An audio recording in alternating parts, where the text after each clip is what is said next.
Welcome to a dialogue on accountability in the digital age.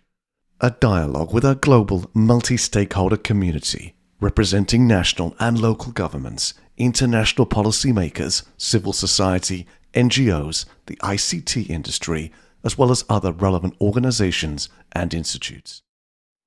Hello, I'm your host Frits Bussemaker, and today we're going to have a discussion with Cyril Pereira. Hey Cyril, welcome to the show. Thank you, Frits. I'm happy to be here.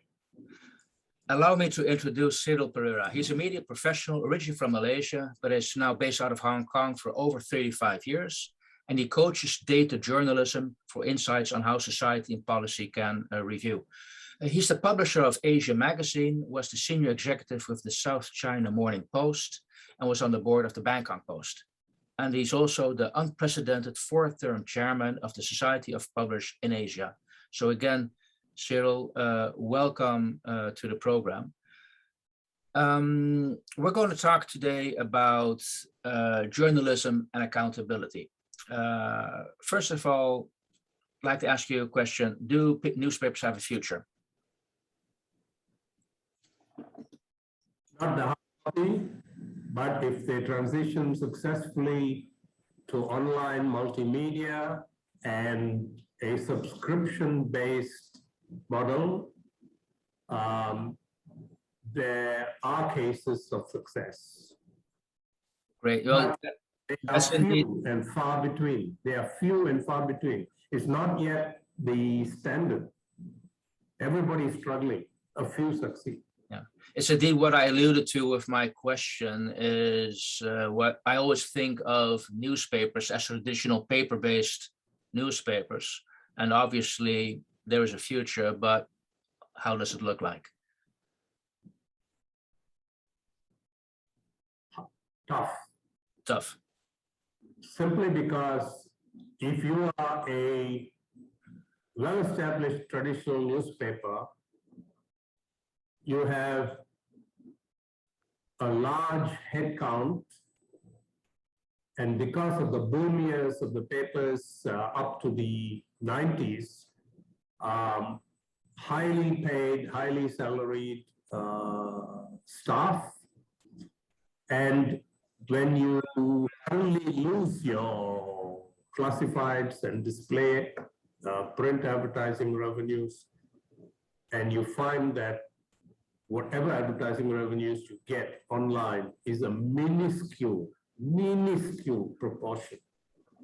And online is 70 to 80% dominated by Google and Facebook anyway. So you're fighting as a paper or as a medium for the remaining 20% with everybody else at a very low rate, because Google and Facebook set the rate and the baseline rate is so low.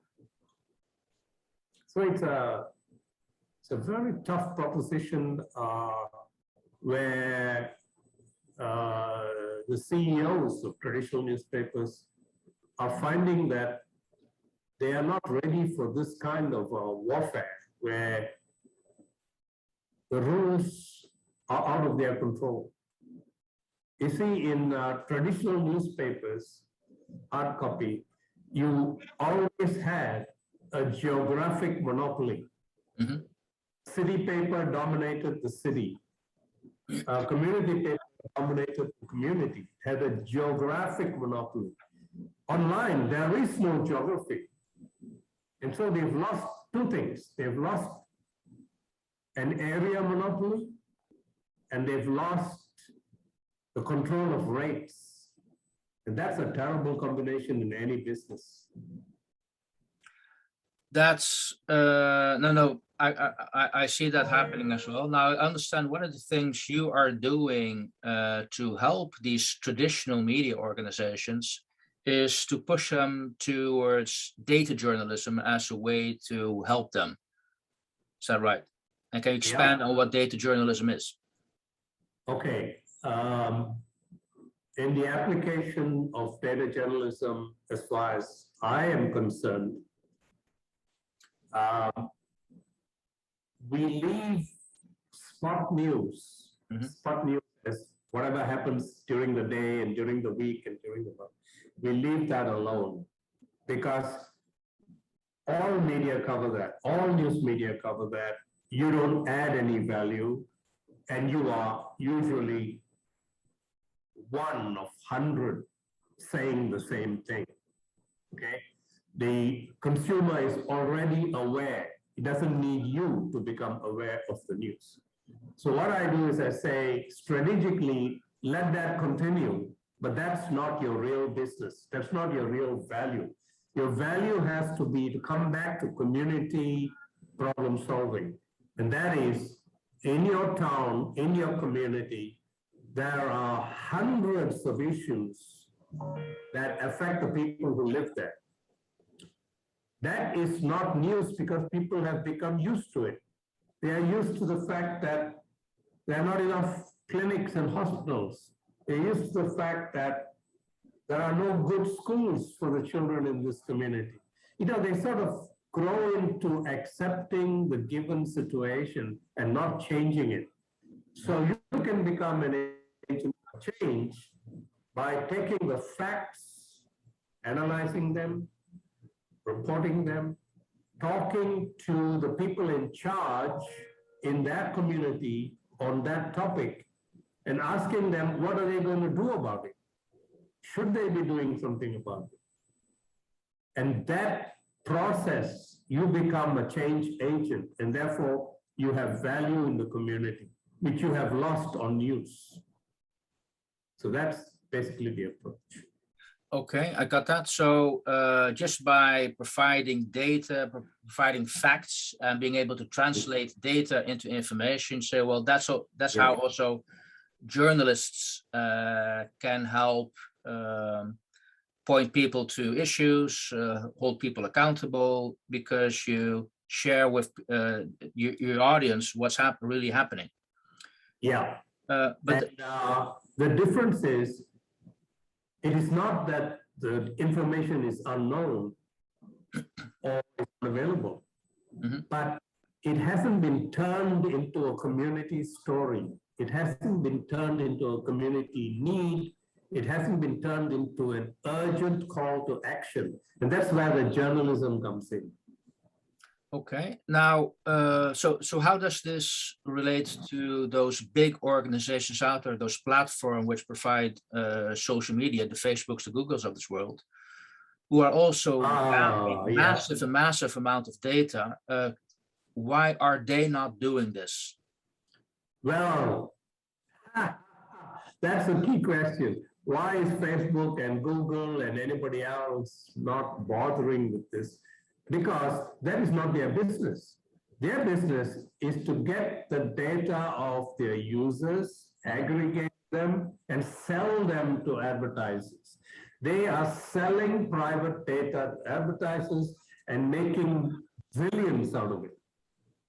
We have voluntarily surrendered our data without being compensated for it, because they say, we're giving you a free platform. We're allowing you to communicate, so you should be grateful. They have no moral commitment to helping anybody. They say, look, our business is to make money for our shareholders and investors, and we're doing that very well, thank you. And we just give you a blank platform on which you can be a producer, you can be a publisher, you can be a communicator, you can be a friend or an enemy or a agent for harm. It's up to you. We are just a neutral platform, is what they say. That is quite scary, that the dominant platforms on this planet, that your perception is they're not doing what they could do to hold people accountable. No, they hold no moral responsibility for the content that they host. And recently, we are very aware that they actually collaborate with big corporations and governments to censor information. So they are not neutral. Because they are so powerful, they are used by governments and big corporations for their own agendas. Mhm. And that is where I think citizens have to become active to blow the whistle on these guys.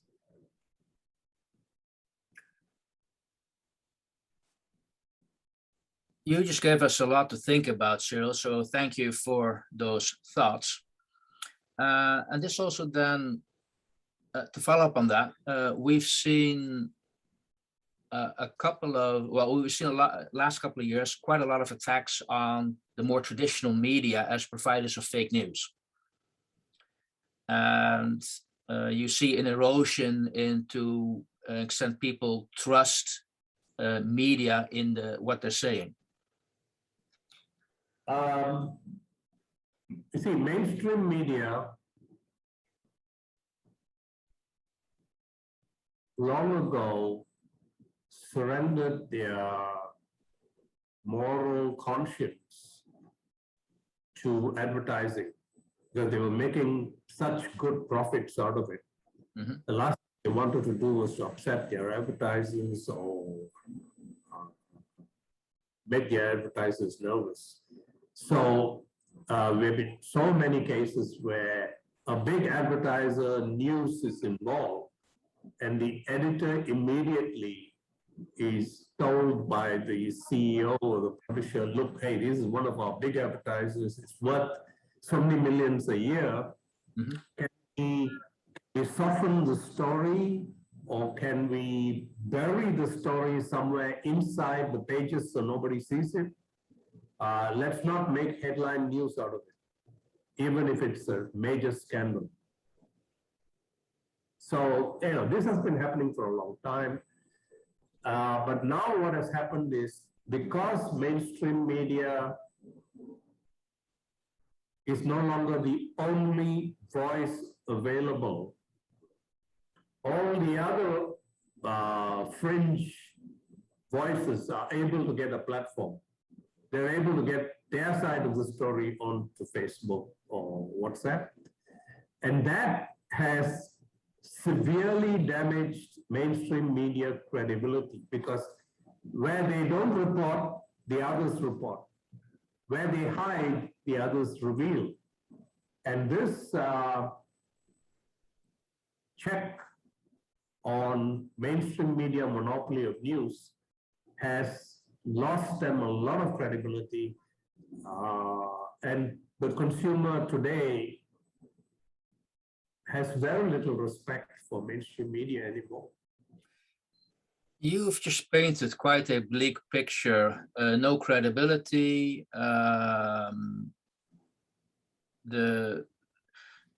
Is this a losing battle, or do you also have ideas how we can still support media to have them play the role they should be playing in the democratic societies? Part of the solution we see now in Germany, in the US, not so much in the UK, maybe in Scandinavia, I'm not sure, is an awareness among citizens that they need to pay for and contribute to a truly independent media source. They have to finance good quality journalism. Their democracy requires up-to-date, credible information. And therefore, they should support it like they support other public services. It should be seen as a public good. The question of who will manage it, the question of how they are monitored, are not impossible. Many places have done it. Citizen awareness and citizen ability to complain and a mechanism to handle citizen concerns that is neutral is possible. You won't see that in developing countries. You can only see that in advanced societies where politicians and government are held to account anyway. Okay. Therefore, you will unlikely see this in developing Asia, Africa, or South America, where the government's priorities are not in supporting a media to police the government. That's the last thing they want.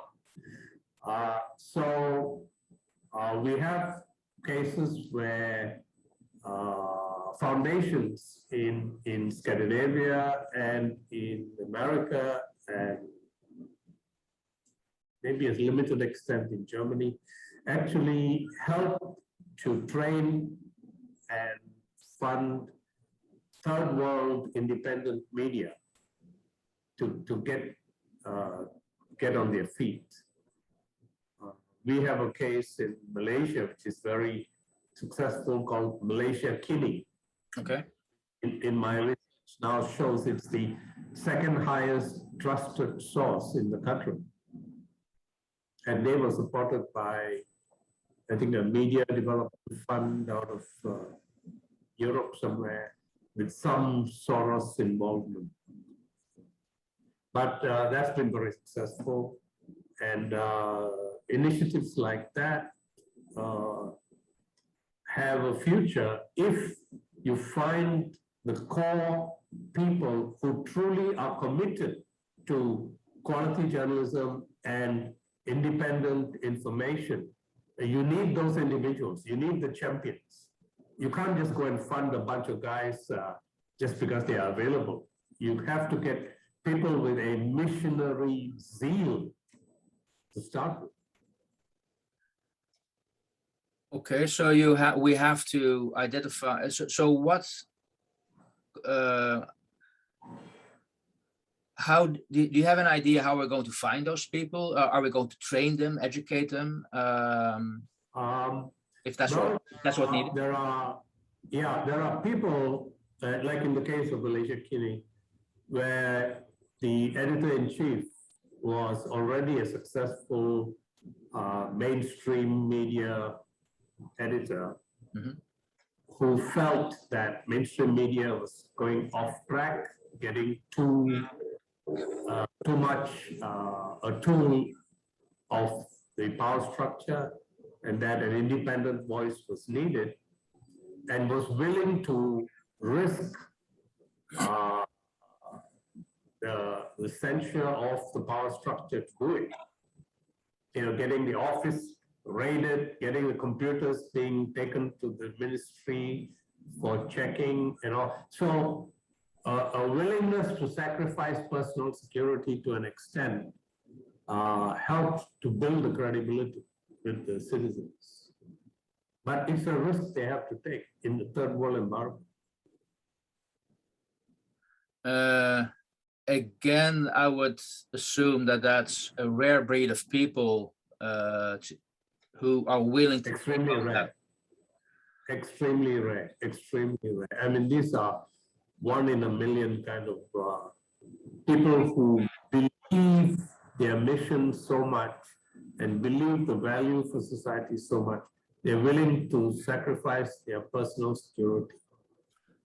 Now, what you just described is what organizations can do who want to promote free journalism to identify those people. But you also said that the society themselves need to realize we need that. But how can we train and educate society that this is something they should desire, that's something they would want to have in their own community?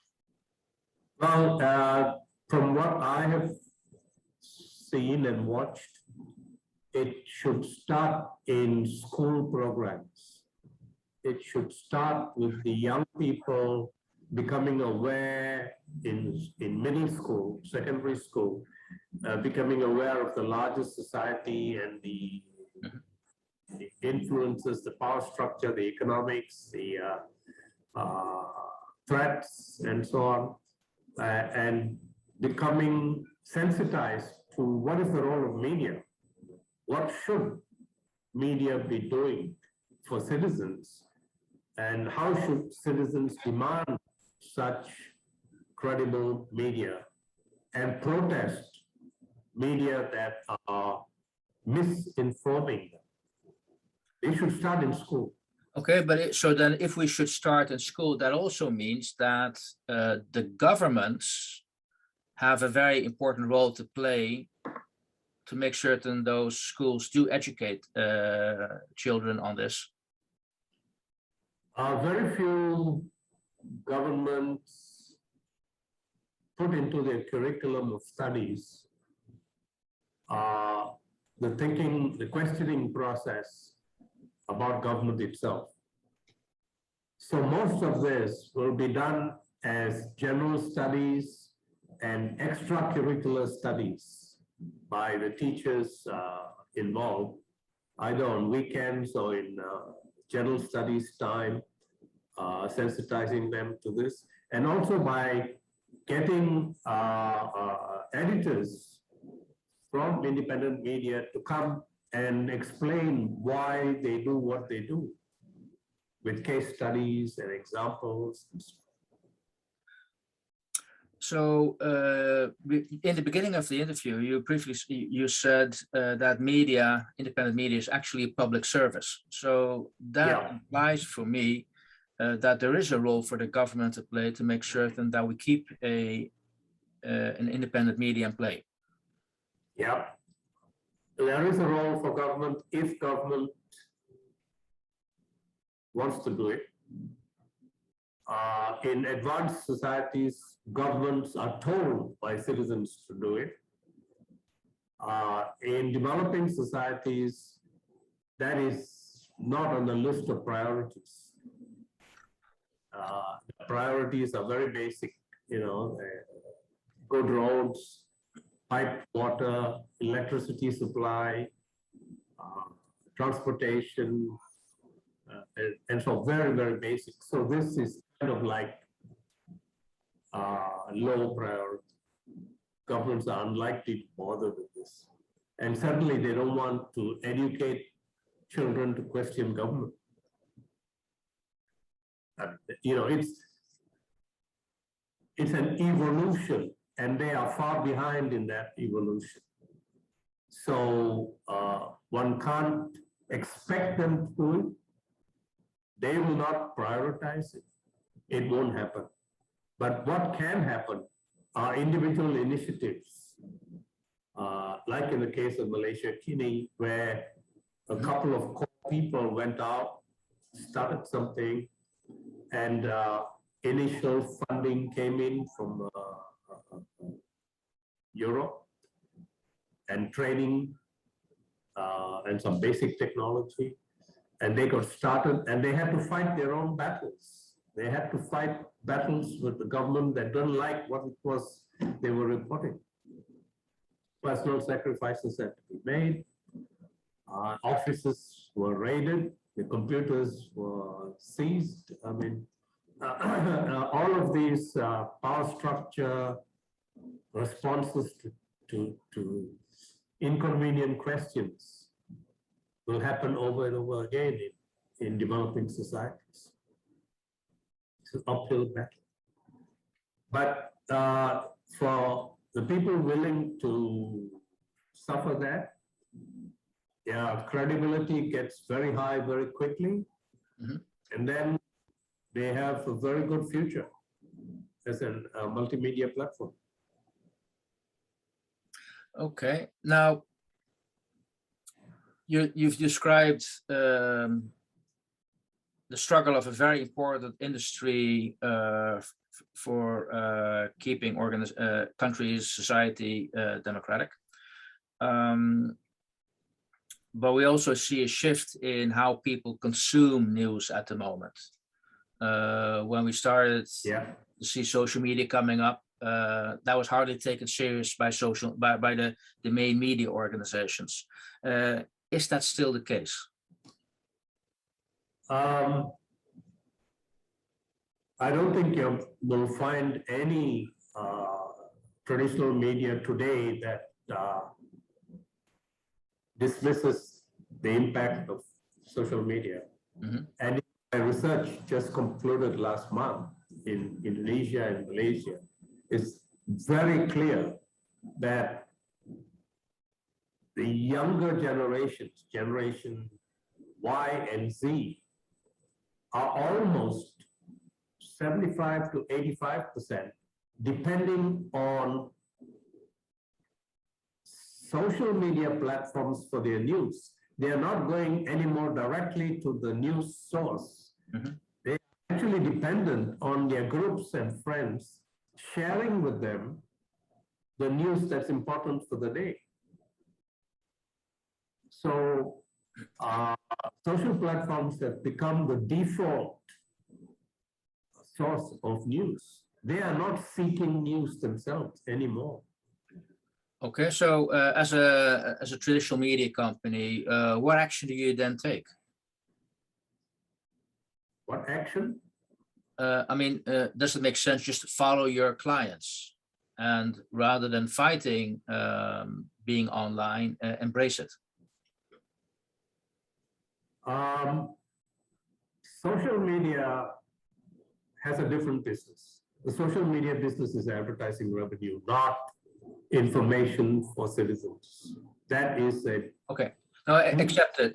But just my point is, we're seeing the, I mean, the digital native generation.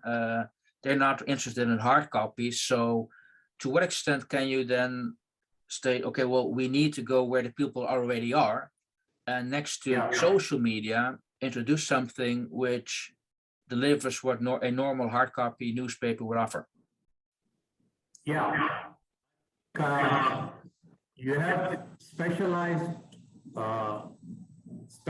newspapers like business newspapers, like the Financial Times, the Wall Street Journal, who are thoroughly multimedia, but to the same audience, the same consumers, but now providing actually much better service because it's timelier, it's 24/7, it's archive searchable, it's reachable on any device, whether it's a mobile phone or your laptop. It's available as podcasts. It's it's a whole creative suite of offerings depending on the interest of the end user. But that's a very clearly defined audience. Similarly, if people thought about it, the mainstream media people that used to enjoy geographic monopolies can recreate that geographic monopoly by deciding to service a particular community in a particular location, because people live in physical locations. They have neighborhoods, they have communities, they have services and products available in physical spaces. And if you recreate that, you will gain that loyalty again. It's how do you get user loyalty? Okay, can you give me some examples where that's already happening? Yes, you have, for example, national news organizations online. Although global news is available through Google and everybody else, you have national news.